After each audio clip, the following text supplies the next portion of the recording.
Bismillahirrahmanirrahim. Assalamualaikum warahmatullahi wabarakatuh. Nama saya Muhammad Iman bin Zaidi. Nombor metik saya 7240229. Pada hari ini saya ingin mengkongsikan sedikit pengetahuan saya mengenai pengenalan dakwah.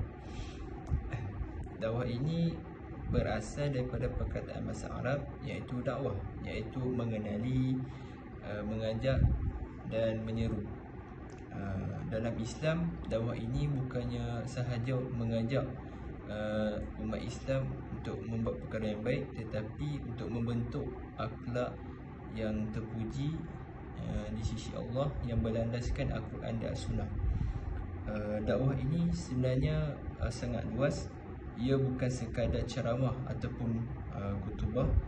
Dari setiap tutur kata yang baik, nasihat yang lembut dan bantuan kepada orang lain, malah akhlak yang menunjukkan contoh yang baik, semuanya termasuk dalam dakwah. Firman Allah dalam surah An-Nahl ayat 125, Ud'u ila sabila rabbika bil hikmati wal mau'izatil hasanah wajadilhum billati hiya ahsan Inna rabbaka faman dhalla an sabilihi huwa a'lamu bil muhtadin. Serulah manusia ke jalan Tuhanmu dengan hikmah, nasihat yang baik, dan berdebatlah dengan mereka dengan cara yang terbaik.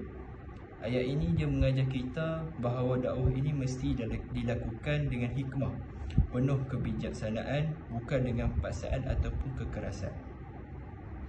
Dalam sejarah Islam, dakwah ini menjadi faktor utama penyebaran Islam ke seluruh dunia, termasuklah Asia Tenggara. Para pendakwah, guru, pedagang dan ulama menyampaikan Islam melalui akhlak yang baik, tutur kata yang lembut dan hubungan sosial yang harmoni. Hasilnya, Islam pada hari ini diterima damai oleh masyarakat setempat.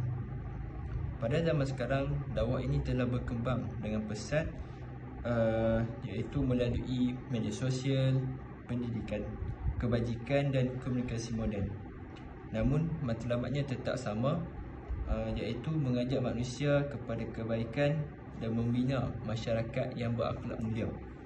Dan kesimpulannya, dakwah ini bukan sahaja tugas pada seorang ustaz, tetapi merupakan tugas sebagai seorang umat Islam untuk mengajak, tak kisahlah kawan-kawan kita ataupun siapa saja yang kita jumpa, sebarkanlah dakwah, ajak pada perkara yang baik.